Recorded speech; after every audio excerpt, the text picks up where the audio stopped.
Bienvenue dans la pause fitness, le podcast sur la musculation, la nutrition et le style de vie. Je vous propose un nouvel épisode tous les mardis à 8h tapante. Vous pouvez le retrouver sur toutes les bonnes plateformes de podcast. À ce propos, vous pouvez également me laisser une évaluation, c'est ce qui m'aide le plus, directement sur la plateforme de podcast de votre choix. Vous avez également tous les jeudis à 18h sur ma chaîne YouTube Fitness Smith, une vidéo où je réponds à vos questions, ce qui peut vous permettre de mettre un visage sur la voix. Pour ceux qui sont passionnés comme moi, qui aiment bien aller plus loin que les petites recommandations qu'on voit à droite à gauche, je sors tous les dimanches à 10h du matin sur mon site www.fitnesssmith.fr un cours vidéo ou une enquête sur un sujet qui me passionne, que ce soit les hormones, que ce soit l'entraînement, la diététique, le sommeil, peu importe. Ce sont toujours des sujets poussés avec un document plus une vidéo pour justement avancer petit à petit chaque semaine. Donc ça, c'est tous les dimanches à 10h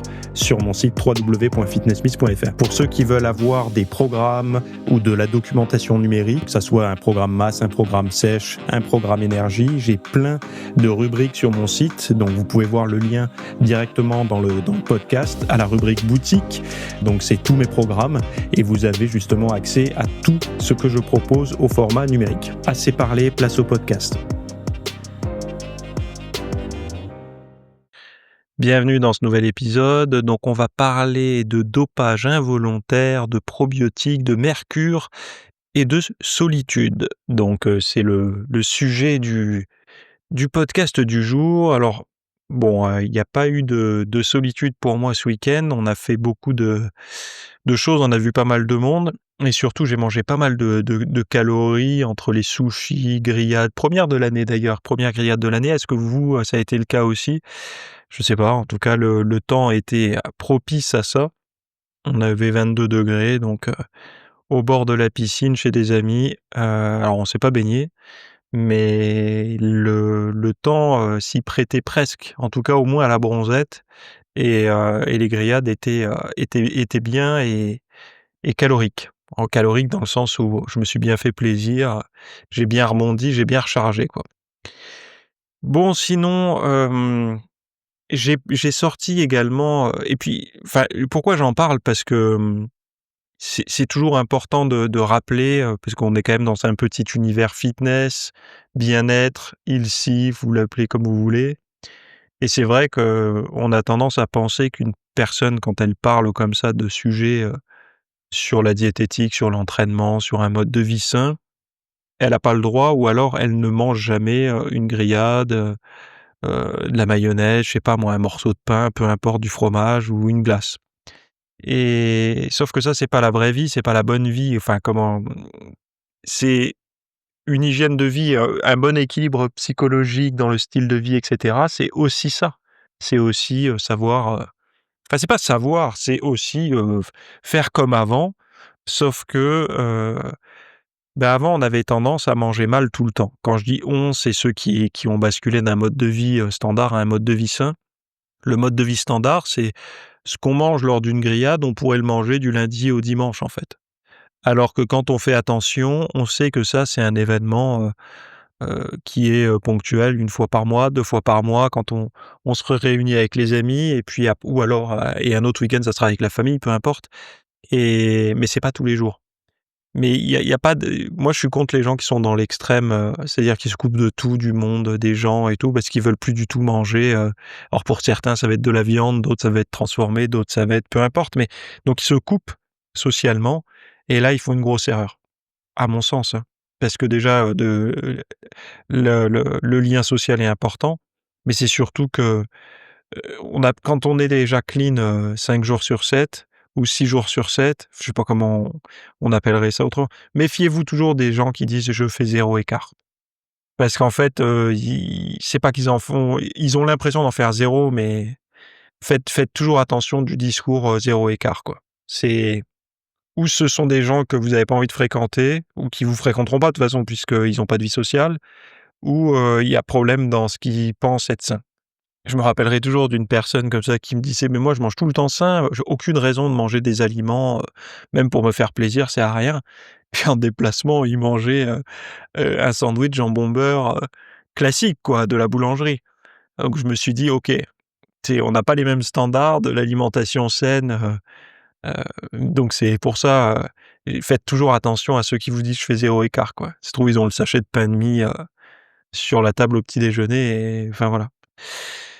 Donc, au programme, comme je disais, on va parler de tout ça. Donc nouveau, ce que j'ai sorti donc bon, là, c'est un peu, oui, j'ai eu beaucoup de questions, vie perso, style de vie et tout sur mon quotidien. J'en avais beaucoup en attente dans le formulaire anonyme et tout. Donc, j'ai voulu les purger un petit peu parce que je peux comprendre qu'il y ait des personnes qui ont envie d'avoir des réponses sur certains sujets. Et donc, j'ai fait une FAQ, mon style de vie, ma diète, mon entraînement, mes suppléments et plus. Alors du moment, hein, si vous le regardez dans 10 ans, ça sera peut-être plus, la même chose et si vous regardez celle d'il y a 10 ans, c'était peut-être pas la même chose aussi. Mais là, c'est voilà, c'est aujourd'hui, par rapport à mon style de vie, comment je gère la pression sur les réseaux, quel a été le plus grand défi, perso que j'ai dû, relever, comment concilies-tu ta vie perso avec ton engagement en ligne, as-tu déjà ressenti de l'insécurité ou des complexes malgré, ta forme physique? Quel est ton programme d'entraînement type? Que manges-tu en journée? Enfin, en une journée, quelles sont les meilleures plateformes pour partager du contenu fitness? Comment tu restes motivé sur le long terme? Quel équipement recommandes-tu pour t'entraîner à la maison? Comment as-tu commencé ta transformation physique? Quel complément alimentaire utilises-tu? Comment gagner de l'argent en tant qu'influenceur fitness? Comment gères-tu les périodes de démotivation ou de stagnation dans ta progression? As-tu déjà ressenti de la pression pour maintenir une certaine image corporelle en ligne? Quelles sont les idées fausses courantes que les gens ont sur ton mode de vie et quels sont les sacrifices que tu as dû faire pour atteindre ton niveau actuel? Bon voilà, c'est les questions. Alors évidemment, les questions, c'était pas des phrases simples comme ça à chaque fois, c'était souvent des gros paragraphes mais j'ai récupéré la question à chaque fois et donc voilà, je réponds à toutes ces questions, dans une FAQ dédiée, donc le lien est dans la description, voilà. Alors, premier sujet, la solitude, l'épidémie silencieuse qui met votre santé, un peu en péril. Donc c'est une étude, enfin c'est pas une étude, c'est un article basé sur des études qu'a sorti, Ben Greenfield. Vous savez le podcasteur, très connu, enfin je crois qu'il est américain ou australien, je sais plus. Donc la solitude n'est pas seulement un mal-être passager, c'est un facteur de risque aussi dangereux que le tabac. Selon une étude de Harvard, les adultes entre 30 et 44 ans sont les plus touchés avec 29% déclarant se sentir seuls souvent ou en permanence, un chiffre qui est atteint 24% chez les moins de 30 ans. Alors c'est vrai, de plus en plus, je, je me rends compte que énormément de personnes, quand je dis solitude, ils sont seuls, alors peut-être plus pour les nouvelles générations, mais bon, entre 30 et 44 ans sont les plus touchés, donc c'est pile notre génération, enfin ceux qui ont à peu près mon âge, on est pile dedans. 30-44 ans, c'est pile la grosse fourchette dans laquelle moi je me trouve et c'est vrai que, et pourtant nous on n'a pas connu, ceux qui ont à peu près mon âge, on a connu l'avant, smartphone quand même. On a eu un aperçu du monde avant internet et avant le smartphone, en tout cas de manière, ultra présent. Et c'est vrai que si on fait pas attention avec l'ultra confort moderne, c'est-à-dire, bah, déjà, comme je viens de dire, internet, les plateformes, les écrans plats, le canapé tout confort, les livraisons à domicile, le drive, toutes ces choses-là, on n'est plus forcément, on n'a plus trop le besoin d'aller se divertir à l'extérieur, si on fait pas attention. Si on pense que les relations sociales sont pas importantes, on peut très bien vivre pendant des semaines et des semaines, juste en faisant boulot, maison, quoi, c'est tout. Sauf que ça, c'est pas bon, hein, au niveau, alors bon, ceux qui ont des collègues de travail, ça sauve un peu les meubles, mais de ne pas avoir d'amis à voir, de connaissances, même si c'est des connaissances un peu lointaines, mais peu importe, d'avoir une vie un peu riche sociale, enfin socialement riche plutôt, c'est hyper important et je sais que beaucoup de personnes le négligent parce que pas important ou parce qu'ils pensent subir ça, mais c'est parce qu'ils font pas beaucoup d'efforts en réalité, hein, puisque si on veut socialiser, souvent pour socialiser, c'est à nous de faire l'effort, hein. On invite des gens, tu viens manger, on fait un pique-nique, on fait une grillade, on fait machin. Regardez, souvent il y a des gens dans les groupes d'amis qui sont moteurs, quoi et bah, on peut tous, devenir moteurs et voilà, et faut pas attendre des autres qu'ils le soient également, mais on peut le devenir pour justement organiser des choses régulièrement. Donc contrairement aux idées reçues, ce ne sont pas les personnes les plus âgées, mais les plus jeunes qui souffrent le plus de l'isolement social, et les conséquences sur la santé sont graves: un risque de mortalité prématurée accru de plus de 25, une hausse de 56 du risque d'AVC, une augmentation du cortisol, donc l'hormone du stress, hein, et un affaiblissement du système immunitaire, donc en gros plus fragile face aux infections, et cetera. Alors les chercheurs, ils ont observé que la solitude modifie l'expression de certains gènes liés à l'inflammation, montrant ainsi que l'isolement touche le corps jusqu'au niveau moléculaire, quoi. Et bon, en fait, c'est un paradoxe moderne parce que malgré des millions de connexions en ligne, hein, c'est ce qui résume, nous manquons cruellement de liens réels, et les réseaux sociaux promettent l'intimité mais aggravent l'isolement. Ils ne mènent pas à s'ils ne mènent pas à des échanges concrets. Donc finalement, je crache souvent sur les applis de rencontres genre Tinder et tout, mais bon, c'est bien pratique pour les célibataires, j'imagine. Heu et puis si demain je le suis, je pense que j'utiliserai ça, si enfin voilà, il faut vivre avec son temps. Hem, Comment dire? À la limite, les trucs de rencontre, c'est mieux parce que c'est du virtuel qui mène au réel, enfin dans la logique, puisqu'on est censé rencontrer quelqu'un derrière, ou des personnes, j'en sais rien, je sais pas dans quel, comment on dit maintenant.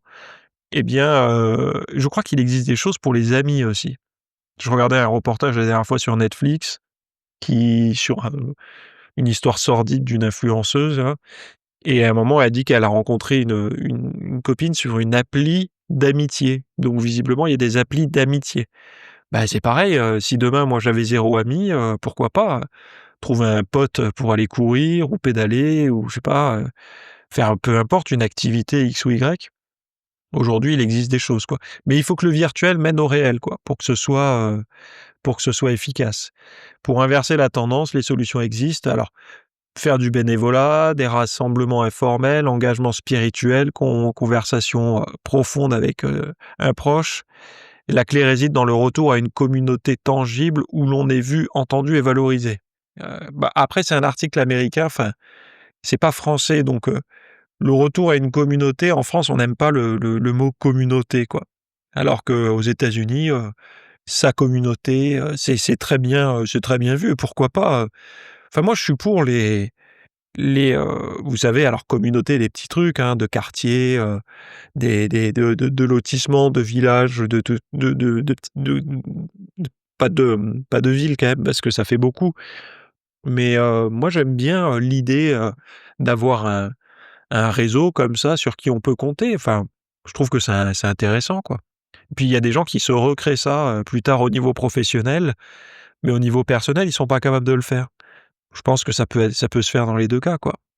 Donc vous pouvez aller voir l'article, il est en anglais, sur le site de Ben Greenfield Life. Alors il y aurait un probiotique qui pourrait nous permettre de remanger du thon. Parce que vous savez, le thon, il est hyper pollué, et il y aurait peut-être un probiotique, j'allais dire une probiotique, un probiotique qui pourrait nous aider à limiter l'absorption du mercure, voire à peut-être, détoxifier un peu. Alors attention, on met des guillemets, ça sera, enfin bon, je vais vous lire tout ça et on en parle. Donc il y a une équipe de chercheurs de l'université de Californie à Los Angeles et de San Diego qui a mis au point une bactérie intestinale génétiquement modifiée capable de neutraliser le méthylmercure, donc un poison puissant présent dans les poissons comme le thon rouge. En modifiant une bactérie courante du microbiote humain, ils ont réduit la toxicité du mercure chez des souris, y compris chez des femelles gestantes de leur fœtus.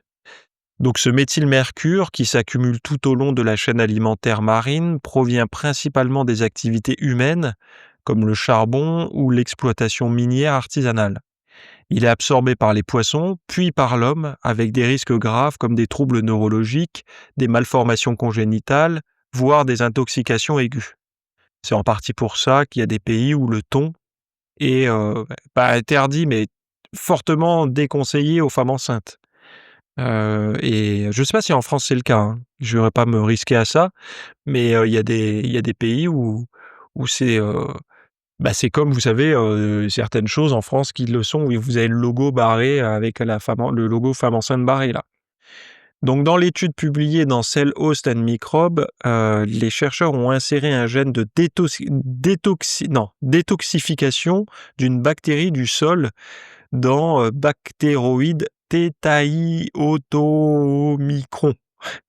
Omicron, tiens, ça nous rappelle des souvenirs. Un habitant habituel de notre intestin. Résultat, chez des souris nourries avec du thon rouge, les niveaux de méthylmercure dans le cerveau et le foie étaient nettement plus bas, et encore plus marqués chez les femelles gestantes et leurs petits.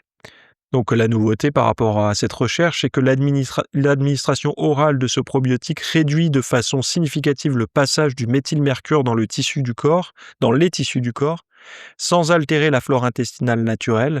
Même en présence d'un microbiote intact, l'effet protecteur s'est maintenu. Cette innovation pourrait déboucher un complément alimentaire pour les humains, rendant plus sûre la consommation de poissons, notamment pendant la grossesse.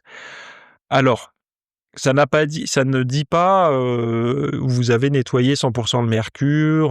Non, non. C'est pas ce que ça dit que ça limite l'absorption. Donc on n'est pas sur quelque chose qui décontamine le poiscaille. On est quelque chose qui limite l'absorption de ça. Et puis n'oubliez pas, on a vu aussi une bactérie intestinale génétiquement modifiée. Donc nous, ce qu'on a envie de savoir, c'est si ce génétiquement modifié ne joue que sur l'absorption du mercure ou par exemple, si ça limite l'absorption, je dis une bêtise, un raccourci tout bête, mais si ça limite l'absorption aussi des oméga 3 ou des protéines, est-ce qu'on gagne vraiment? J'en sais rien. Après, moi, je pense que ce sont des voies qu'il faut explorer. Pourquoi? Parce que, de plus en plus, aujourd'hui, c'est le poisson, mais demain, est-ce que ça sera pas autre chose qui sera ultra contaminé aux métaux lourds? Donc, oui, je suis, pour que des probiotiques ou autres nous permettent de moins être exposés au méthylmercure, en tout cas, enfin, aux métaux lourds en général, et nous permettent de les évacuer. Je rappelle ici, mais, heu, alors les organismes génétiquement modifiés, OGM, tout ça, aujourd'hui, ça a f alors peut-être un peu moins aujourd'hui, mais il y a eu tout un courant fin 90, début 2000, où c'était vu comme le diable quoi, les OGM. Et enfin je dis pas, hein, moi c'est pas le je vais pas courir après les aliments OGM, mais il faut faites un peu d'histoire par rapport à ça, vous verrez qu'à la base, c'est pas un complot ni rien du tout, hein, il y avait un objectif, qui était certes, d'un côté économique, mais surtout enfin moi je m'en fous de l'industrie, je vous parle des chercheurs. Quand ils ont fait ça, ils avaient pas un souci économique. Ce qu'ils voulaient, c'était, heu, solutionner les problèmes de famine et de sous-alimentation. Bon, le marketing s'est un peu emparé du sujet puisque maintenant vous avez un autre mot qui est bien plus, parlant. Je pense que ceux qui travaillent dans les bureaux de Don Draper, ils ont bien bûché sur le sujet pour nous sortir un nouveau terme qui s'appelle biofortifié. Alors biofortifié, je vous en ai déjà parlé, mais je le répète parce que je sais que tout le monde n'écoute pas tous les podcasts et j'ai envie que le message passe. Biofortification, ne vous faites pas avoir. Parce qu'ils ont pris 2 mots positifs, ils les ont fusionnés, ça a donné un Gogeta du marketing.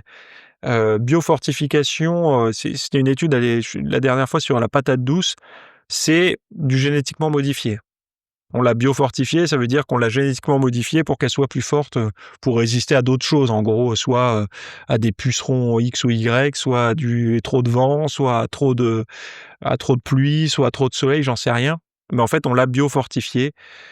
Donc on a croisé des variétés pour en faire, quelque chose de plus robuste, par rapport à la problématique qu'on voulait solutionner. Donc la biofortification, c'est on a envie d'en manger, sauf que, c'est la même chose que globalement, c'est la même chose que les OGM, quoi. Donc il faut toujours, faire attention au marketing et aux mots utilisés. On se fait tout savoir.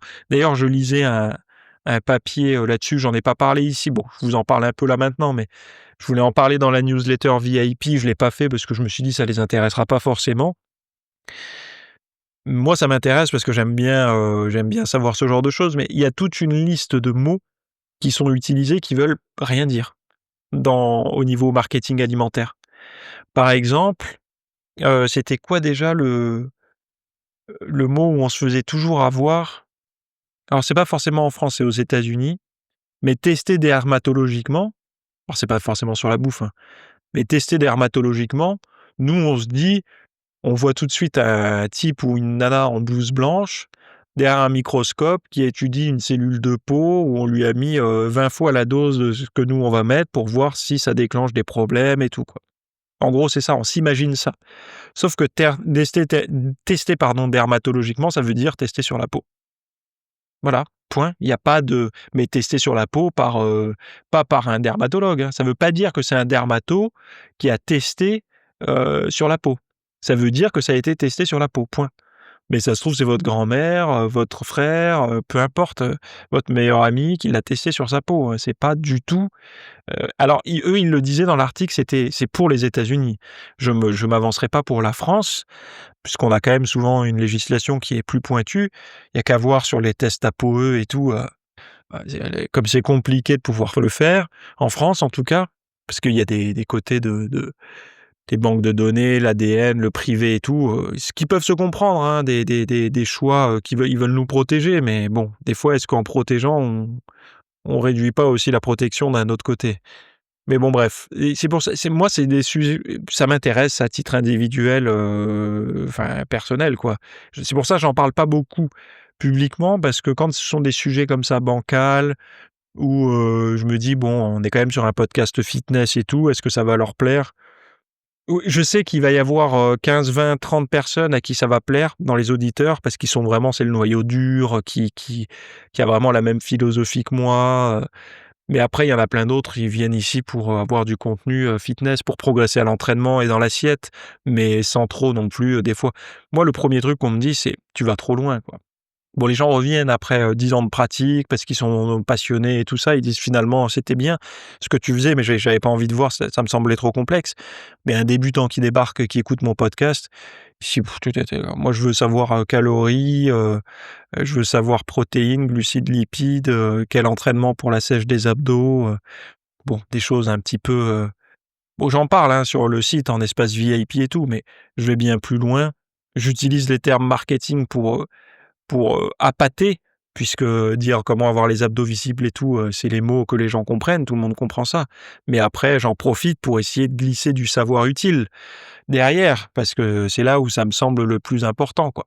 D'appâter avec des choses qui plaisent, et puis après de leur donner des choses, pas qui plaisent pas, mais au moins quelque chose qui fonctionne, quoi, et puis du réel. Pas, enfin bon bref. Dopage involontaire, une étude rassure sur la viande américaine et les résidus anabolisants. Je suis très fatigué, hein. Je sais pas si c'est le barbecue. Alors j'ai mal dormi cette nuit, je suis vraiment, comment dire? J'ai couru, ce week-end, j'ai fait de la course à pied, j'ai été marcher, donc j'ai fait pas mal. J'ai pas mangé beaucoup à part le barbecue et les sushis. Sinon les autres repas, j'ai pas, je pense que j'étais à maintien calorique, quoi. J'ai bricolé, j'ai fabriqué des meubles là, également. Donc j'ai été bien occupé, et là j'ai mal dormi parce que c'était un truc tout bête, hein. Mais hier, à la grillade, j'ai craqué, j'ai pris 2 fois des cafés en fin d'après-midi. Bon, ben, voilà, ça pardonne pas. Mon sommeil profond a été 0. Ce matin, levé 5:30. Je paye la facture, là. En fait, mon âge, je le ressens pas que quand je le ressens que quand je manque de sommeil. C'est-à-dire qu'en temps normal, moi, bientôt 40 ans, je me dis: «Mais j'ai la pêche, quoi». J'ai une vitalité du tonnerre, je me sens bien, quoi. Je pousse lourd, enfin lourd pour moi. Je fais des entraînements bien intenses, kettlebell, course à pied, enfin tout va bien, à tous les niveaux, hein. Je parle, quand j'entends des gens qui ont des baisses X ou Y, moi ça va, franchement, je touche du bois, je me sens bien. Mais alors par contre, tu me sors de ma routine de sommeil, c'est-à-dire que le sommeil, tu me fais dormir, coucher à 2-3 heures du matin, et lever, tard et tout. Mais alors là, c'est à ce moment-là que je sens les effets de l'âge. C'est ça qui est fou, hein. Et d'ailleurs, quand je vois des gens qui se couchent tout le temps tard et tout, je comprends en fait qu'ils ont pas la foi de faire plus de 2 ou 3 séances de sport. C'est pas possible quand on a la tronche en travaux, on n'a pas envie d'y aller, c'est enfin bon, voilà quoi. Et heu et c'est pour ça que le mode de vie est hyper intéressant. De toute façon, vous parlez aux sportifs de haut niveau, enfin vous leur parlerez pas, et moi non plus. Enfin moi j'en ai parlé à certains, mais pas beaucoup. Heu, on est tous d'accord quand on parle des athlètes de très haut niveau qui dépassent 30-35 ans et qui se maintiennent à très haut niveau, ils n'ont plus de il y a plus de magie, hein. Là, c'est le style de vie, il est au millimètre, hein. Les fast-food et tout, c'est derrière eux ou alors ils y vont avec leurs gosses pour leur faire plaisir, de temps en temps. Mais sinon, c'est diète saine, kiné, entraînement, prépa physique, cardio, les bains chauds, froids, la lumière rouge, l'oxygénothérapie pour ceux qui sont dedans. Enfin, vraiment tout ce qu'il faut. J'en ai déjà parlé, mais diète ultra saine et sommeil, rythme de sommeil, des siestes, des massages et tout.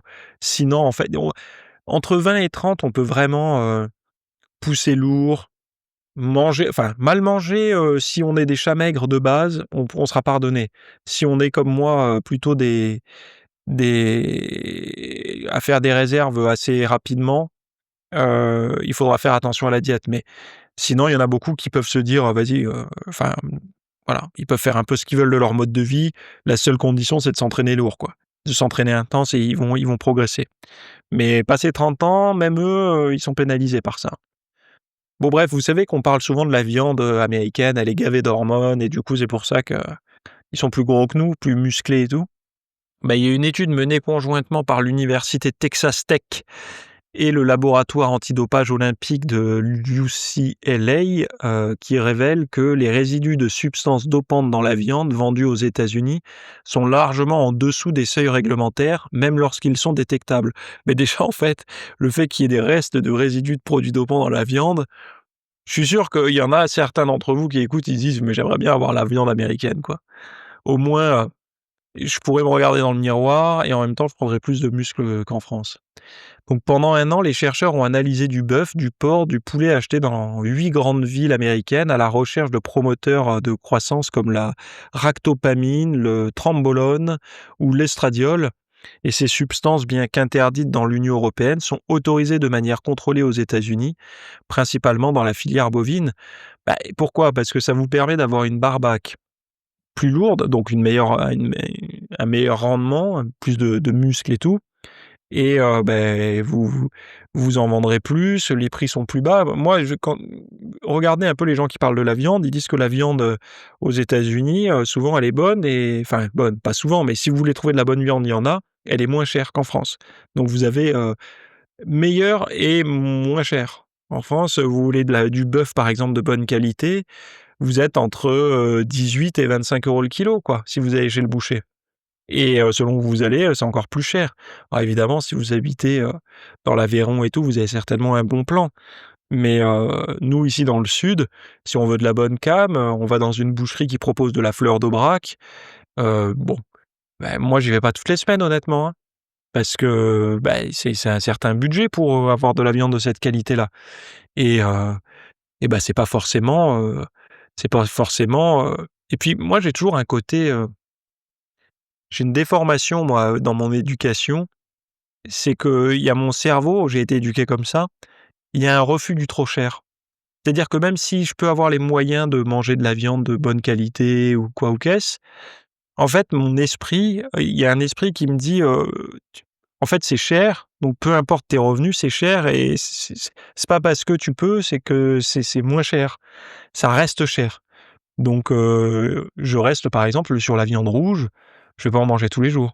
Bon déjà parce que je pense que c'est pas bon pour la santé d'en manger tous les jours et en plus de ça, parce que je trouve qu'au niveau, du coût, il y a un moment, c'est pas raisonnable. C'est comme le saumon. Bon déjà, c'est pas comme la viande rouge, le saumon, c'est pas sain d'en manger tous les jours, mais il y a aussi une question de coût, quoi.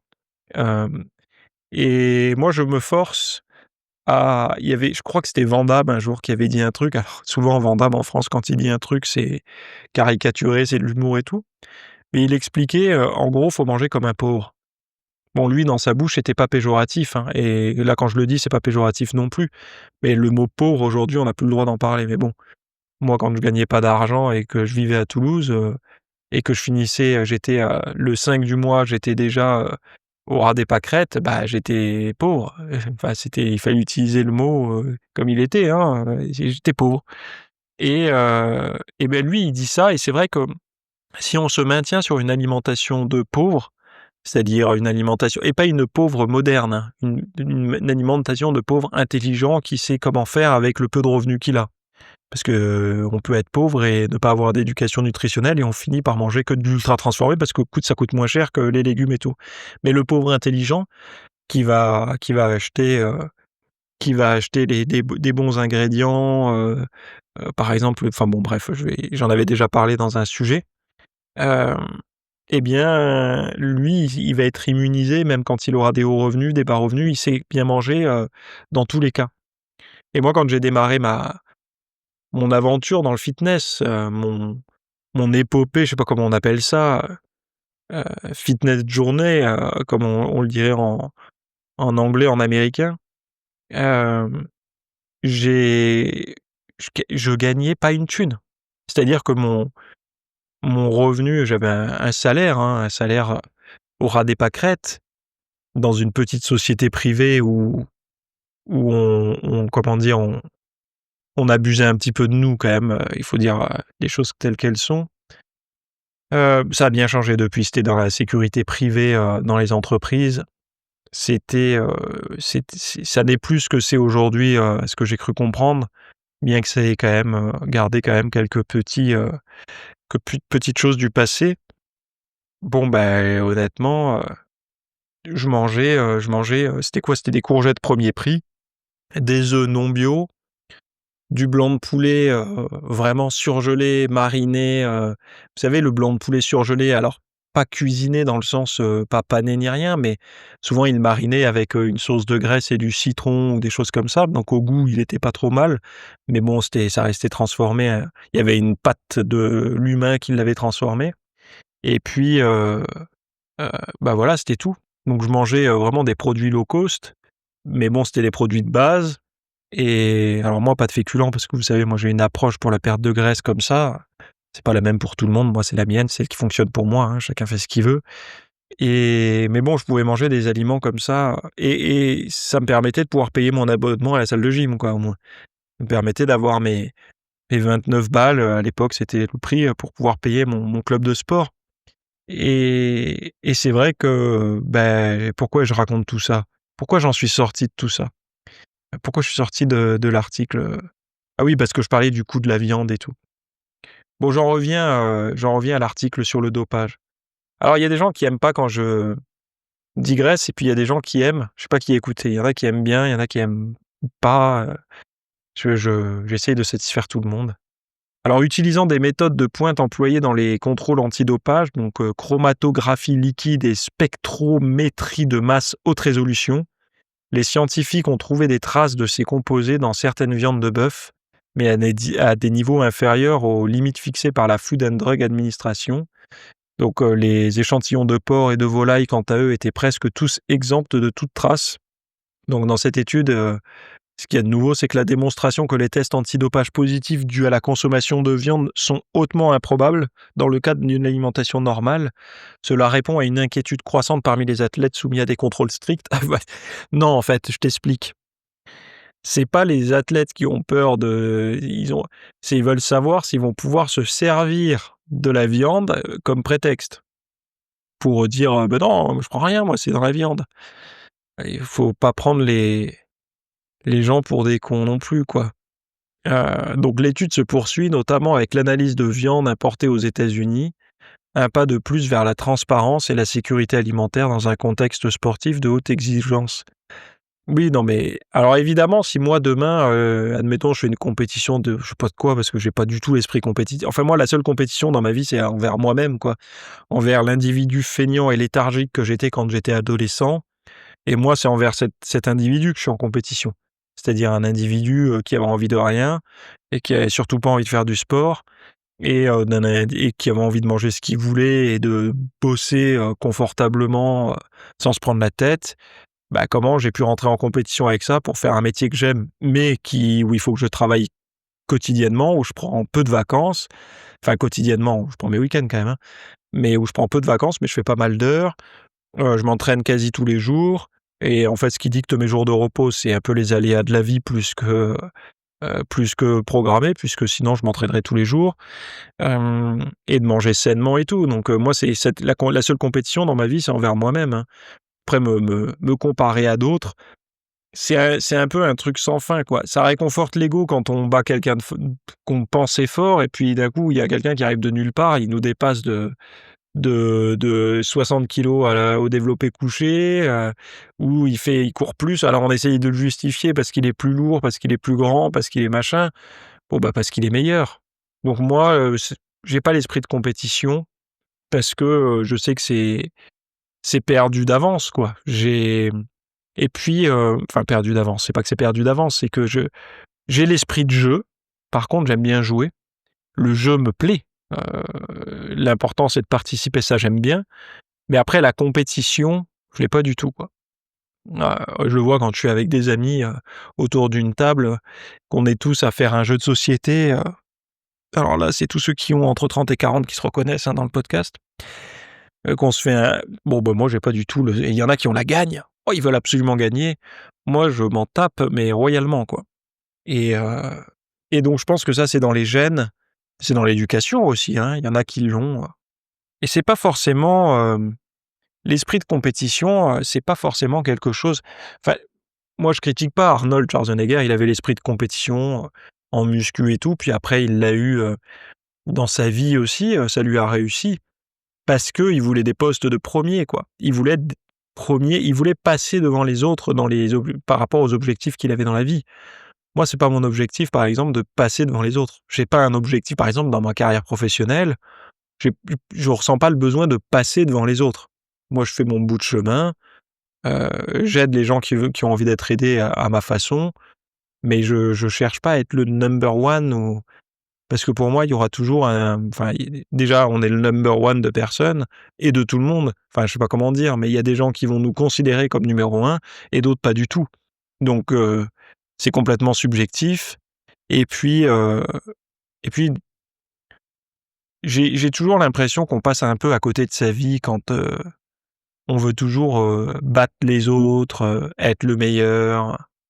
Il y a une dimension, qui me encore une fois, si on le fait pas pour le jeu, mais on le fait pour l'ego. Alors moi, je suis pas contre l'ego, hein, attention, mais bien placé, quoi. Il me semble que quand même, envers soi-même, se dire, «Aujourd'hui, il y a une version de moi qui avait pas envie de faire du sport et une, qui pourrait le faire avec un peu de discipline», bah, je trouve que ça, c'est une saine compétition, quoi. Et quand on la remporte, quand le côté discipliné l'emporte, je trouve que la satisfaction, elle est meilleure. Alors vous allez me dire, c'est aussi hyper savoureux quand vous battez quelqu'un que vous pensiez plus fort que vous. Mais disons que si on se repose que là-dessus, c'est très fragile. C'est très fragile, quoi. Et d'ailleurs, quand vous faites des sports de combat, hem, beaucoup, de sportifs alors évidemment, le combat, c'est quelque chose, de battre l'adversaire et tout, mais un combattant vous dira sur le plus gros combat, c'est du moment de l'annonce au à la montée de se rendre, en fait, sur le ring. C'est ça le pas je vais pas dire le plus difficile, mais là où c'est ce qui demande le plus de courage, quoi. Parce que le combat, après, quand vous êtes dedans, l'adrénaline est là, bon, pour ceux qui ont déjà fait des sports de combat, bah, le savent, hein. C'est un combat, c'est difficile et tout, mais quand l'adrénaline est là, le temps change, le c'est même l'espace, en fait, il y a si vous êtes dans un endroit vaste, vous vous retrouvez dans un endroit presque clos, en fait, durant le combat. Le côté, vaste autour de vous n'existe plus. Et l'adrénaline monte, les sensations au niveau du corps changent, votre relation avec votre douleur change aussi, quelque chose qui vous paraîtrait insurmontable en termes de douleur, bah, durant un combat, ça disparaît presque. Alors il y a toujours la douleur, mais elle est quand même fortement anesthésiée par la dose d'hormones et de neurohormones que vous recevez et d'hormones pour justement vous permettre de tenir face à la menace. Mais le plus difficile, c'est l'avant, c'est l'anticipation, c'est l'anxiété, c'est le stress. Et ça, pour moi, quelqu'un qui arrive à je respecte les combattants, pas pour ce qu'ils donnent sur un ring, moi, et pour les coronets qu'ils ont d'aller jusqu'au ring. C'est ça, moi, qui m'impressionne le plus. Après, quand s'ils sont dessus, ils font ce pourquoi ils sont bons, quoi. Ils font leur sport, voilà, quoi. C'est un peu et pour votre sport, c'est la même chose. Si vous faites du foot, de la muscu, de la course à pied, peu importe, et que vous êtes régulier, Je vous admirerai jamais pour vos performances, mais pour votre régularité. Pour être capable d'enfiler vos baskets les jours de pluie. Pour être capable d'aller pousser une barre les jours où votre patron vous a pourri ou que vous avez eu un imprévu et que vous devez décaler l'heure de votre entraînement. C'est pour ça que je vais vous admirer, moi. Pas parce que vous avez poussé 150 kilos développé couché ou parce que vous faites les cuisses dès le lundi matin. Ça, je m'en fous, en fait. Par contre, si vous êtes capable de vous rendre régulièrement à la salle en traversant tous les âges de la vie, c'est-à-dire de l'adolescence aux jeunes employés, puis après aux cadres dirigeants ou aux chefs d'entreprise, aux pères de famille, aux grands-pères, etc. Là, pour moi, vous méritez vous aurez mon admiration. Et en général, moi, les gens que j'admire, c'est celles qui ont traversé comme ça toutes les qui sont capables d'y aller, quelles que soient les situations. Et moi, après les performances, c'est pour ça que je suis très peu spectateur, des jeux olympiques, de toutes ces choses-là, quoi. Je suis toujours beaucoup plus intéressé par le back office, quoi. Je sais pas si on peut dire les choses comme ça. Bon, en gros, si vous mangez de la viande aux États-Unis, vous allez manger un peu d'hormones, mais ça se verra pas sur votre prise de sang. En tout cas, pas de manière, pénalisante pas d'une manière pénalisante si vous voulez faire des compétitions, quoi. Donc, à l'inverse, si vous avez, un test antidopage positif d'un de vos athlètes ou d'un athlète et qui vous dit: «C'est certainement dû à la viande, américaine», vous pouvez avoir un doute, quoi. Voilà, sur la nature, sur le côté nature peinture de votre athlète. Et moi, je suis assez à l'aise avec, à parler de ça, je pense qu'un jour, il faudrait que je fasse un sujet sur la TRT. Vous savez, les traitements les thérapies de remplacement, je sais plus non, testostérone remplacement thérapie, ça veut dire en anglais. Je suis assez à l'aise avec ça, et je pense que d'ici que j'ai l'âge d'y penser, donc quand j'aurai, je sais pas moi, entre 50 et 60 ans, j'imagine, heu, il y aura des progrès qui auront été faits encore. Moi, je suis pas contre ce genre de choses, à partir du moment où ça vient contrecarrer un problème de santé. Par exemple, aujourd'hui, les femmes, ménopausées, heu, peuvent recevoir un traitement pour les soulager de leurs symptômes dus à la ménopause et donc leur permettre de conserver une vie plus confortable. S'il y a l'équivalent pour les hommes, ce qu'on n'appelle pas la ménopause, une forme d'andropause quoi, qui est assez différent, mais pour ne pas subir ça, mais moi je suis pas contre, hein. Je suis pas contre du tout. Enfin, faudrait être, bête et enfin je veux dire, quand j'aurai 50-60 ans, j'aurai plus rien à prouver à personne sur la nature du physique, du machin et tout. Donc bon, après j'entends des gens qui ont commencé ça, des TRT avant leurs 40 ans. Bon, c'est en fait, enfin bon, voilà quoi, c'est des personnes chargées, hein, c'est la même chose quoi. 30 ans, tu fais une TRT ou à 35 ans, bon. Ou à moins que tu souffres d'hypogonadisme sévère, mais bon, il y a c'est devenu du dopage, un peu légal et accepté quoi. Pour moi, une personne sous TRT, c'est plus naturel quoi et quel que soit l'âge, même à 60 ans, hein. À 60 ans, même si c'est censé enlever les effets négatifs, dus au vieillissement, bah, on n'est plus à armes égales avec une personne de 60 ans qui ne le prend pas. Donc ça reste une forme d'aide. Mais après j'écoutais un Canadien qui parlait de différence entre le dopage et les conduites dopantes. Heu, je crois que même Gundil en parlait il y a quelques années dans un épisode de podcast ou je sais pas quoi. C'est vrai que les conduites dopantes, dès qu'en fait tu as une action dans ton hygiène de vie qui pourrait t'aider dans tes performances, que ça soit alimentaire, sommeil et tout, ça peut être considéré comme des conduites dopantes. Mais en fait, dans ces conduites dopantes, tu peux mettre à la fois le dopage illégal et légal. Sauf que enfin légal, dopage légal, ça veut rien dire, mais il y a si on parle de conduite dopante, il y en a qui sont légales, qui sont autorisées et d'autres non. Donc par exemple, tout un tas de médicaments, bah, c'est pas autorisé. Voilà.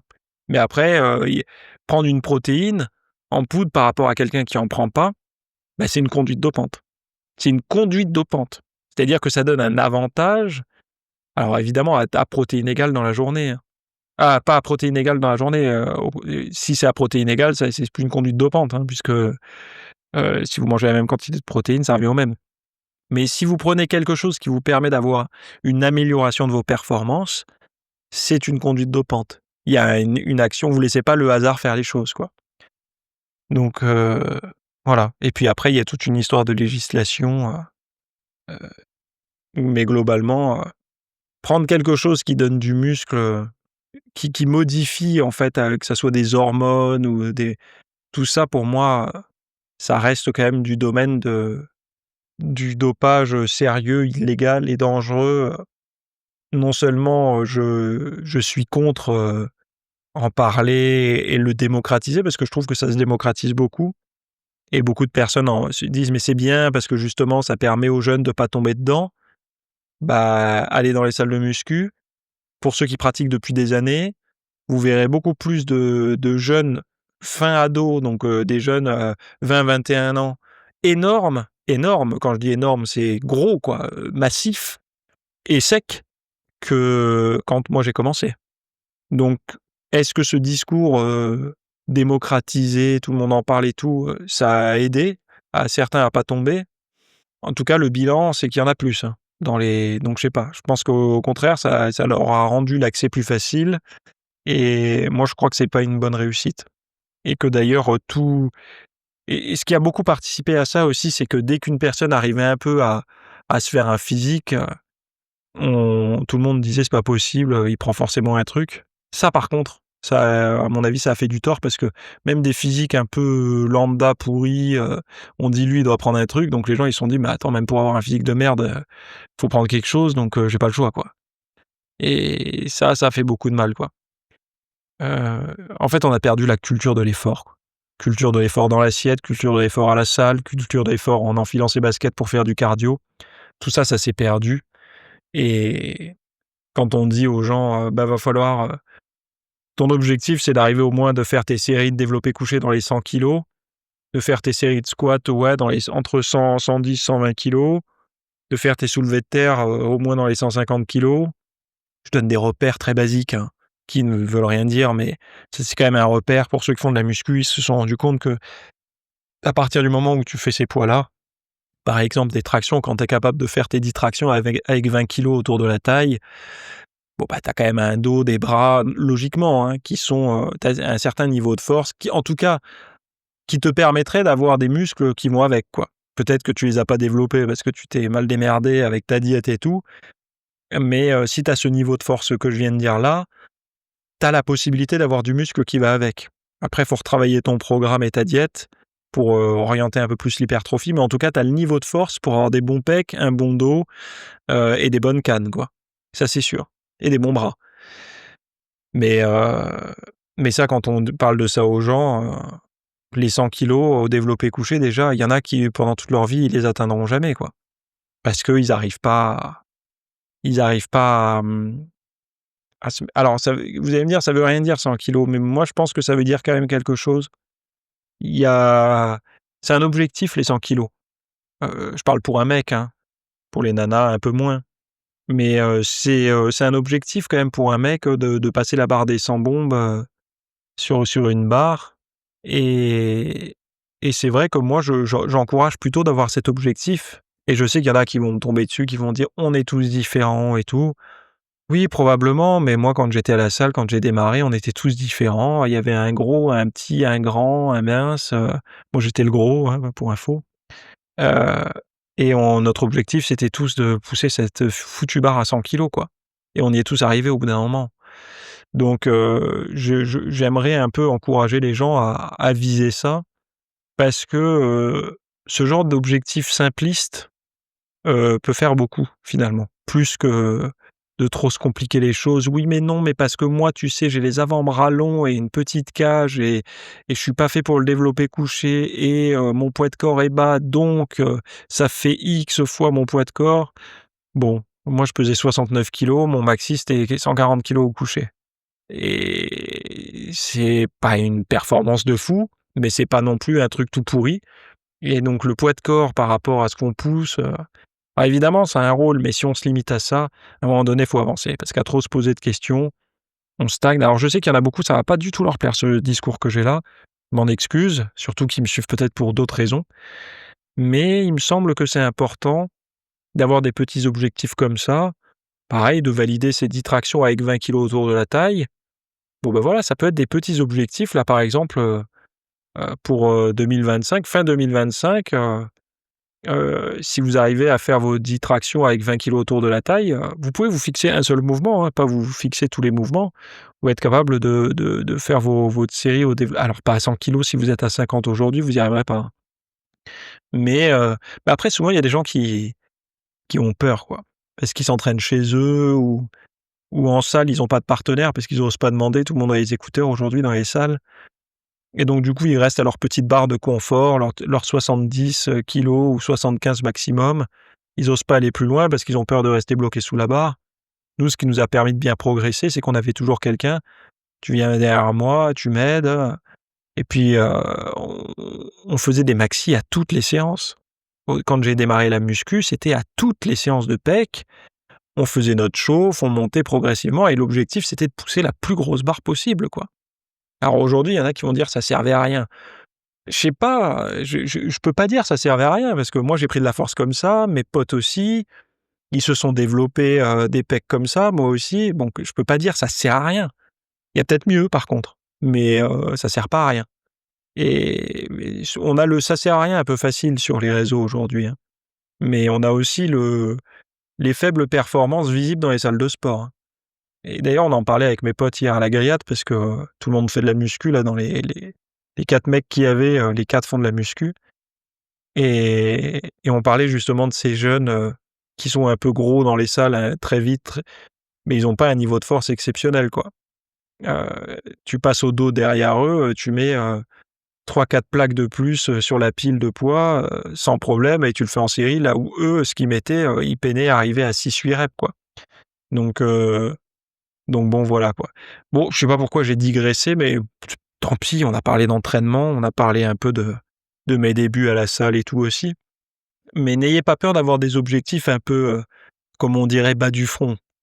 Ça aide en muscu d'avoir un peu parfois des objectifs bas du front et je me rends compte qu'à trop intellectualiser les choses, souvent avec tous les ouvrages qu'on a eus aussi, hein, qui sont d'excellente qualité, les livres à Gundil et tout, mais qui ont aussi, mis beaucoup de frayeur chez les gens, donc ça a eu le côté très positif et d'ailleurs moi c'est des livres, je pense que c'est le starter pack de tout pratiquant de musculation, d'avoir les méthodes de Lavier, d'avoir, même le Julien Vénesson sur la diète, des choses comme ça. Le starter pack, hein, j'en ai parlé quand j'ai démarré, j'en parle aussi maintenant, voilà. Ils ont une vision, ils ont bon, mais ça a créé aussi, d'un autre côté, beaucoup de gens qui sont très pointus dans leur discours, mais finalement qui poussent plus rien, quoi. Faut et d'ailleurs, c'était pas le message des livres, hein. Le message des livres, c'était de pousser à fond pour vous, quoi et pas arrêter de pousser à fond, quoi. Mais il y en a beaucoup qui se sont dit, «Bah, du coup, j'ai les avant-bras longs, une petite cage, je fais plus de pec, quoi. Je fais plus rien, je pousse plus lourd, quoi». Bon, non, c'est certains mouvements et d'autres, par contre, il va falloir, au contraire, plus il y a une faiblesse sur une zone, plus on va être contraint par certains mouvements, plus ces certains mouvements, va falloir y aller à 100 parce que vu que l'éventail est mince de mouvements, sur le peu qui reste, va falloir se donner, à fond, quoi. Enfin bon, bref. Voilà, qu'est-ce que j'avais besoin ah oui, voilà, si vous avez envie d'en savoir plus justement sur tous ces sujets, quand j'ai démarré et tout, la FAQ, là, toutes les questions, comment on gère la pression des réseaux, quel était ton plus grand défi lié à la muscu, comment concilies-tu ta vie perso et les engagements en ligne? As-tu déjà ressenti de l'insécurité ou des complexes malgré ta forme? Ressens-tu une pression à garder une image corporelle positive avec ton travail? Quel équipement recommandes-tu pour s'entraîner à la maison? Enfin bon bref, tous ces sujets, vous avez un lien pour accéder à la FAQ dans les notes. En attendant, moi cette nuit, j'espère que je vais passer une meilleure nuit, mais ça j'en doute pas. À mon avis, mon sommeil profond va être énorme, mais pour compenser, vous regarderez, c'est toujours comme ça, hein. Si vous traquez un peu votre sommeil, si vous avez une mauvaise nuit la nuit suivante, vous avez une dominante de la phase de sommeil qui vous a manqué au sommeil précédent. Et donc aujourd'hui, forcément, petit sommeil veut dire entraînement je vais pas faire des squats lourds, ça va être une séance bras, bras ou épaules, mais sûrement bras puisque c'est là où j'en suis resté la semaine dernière et donc voilà. Donc je vous laisse ici. Très bonne semaine à toutes et à tous et merci pour tous vos commentaires. Bye. Merci d'avoir écouté cet épisode. Alors, avant de partir, j'avais juste quelque chose à vous partager. C'est vrai que vous avez peut-être des temps morts à meubler, que ce soit des temps de trajet dans les transports en commun, du cardio un petit peu long sur un tapis de course, ou alors tout simplement envie de remplacer les programmes que vous avez la soirée pour de l'apprentissage. Vous êtes peut-être adepte des émissions, des documentaires, des reportages, etc. Sauf que dans le monde de la musculation, de la nutrition, du développement, d'un mode de vie sain, etc. C'est un peu maigre en contenu dans les médias grand public. Et donc, ce que je vous propose, moi, personnellement, c'est d'aller faire un tour dans la bibliothèque alors, c'est un Netflix version fitness privée qui vous coûtera moins cher qu'un lavage auto au rouleau par mois. Et là, vous avez vraiment tous les sujets. Alors, c'est plein de cours que je propose. Il y en a déjà plus de 300. Ce sont sur le sommeil, sur les hormones, sur la nutrition. Donc ça peut être pourquoi on a faim, pourquoi on n'arrive pas à tenir un régime, comment faire, quelles sont les solutions, mais aussi d'anatomie pour l'entraînement, des programmes d'entraînement. Donc tout ce qui est lié à la perte de graisse, si vous avez du gras sur le bas du ventre depuis des années, ou alors si vous avez du mal à prendre de la masse musculaire, tous ces sujets du plus connu, entre guillemets, du plus recherché au plus pointu, tous ces sujets sont largement abordés dans cet espace VIP. Donc, pour rappel, pour y accéder, vous avez un lien en description. Si vous ne le trouvez pas, vous allez sur www.fitnessmiss.fr et vous faites devenir membre. Voilà, vous trouverez sur le site et vous accédez à ce contenu caché que vous pourrez écouter partout. Voilà, je vous laisse ici. Très bonne fin de journée à tous.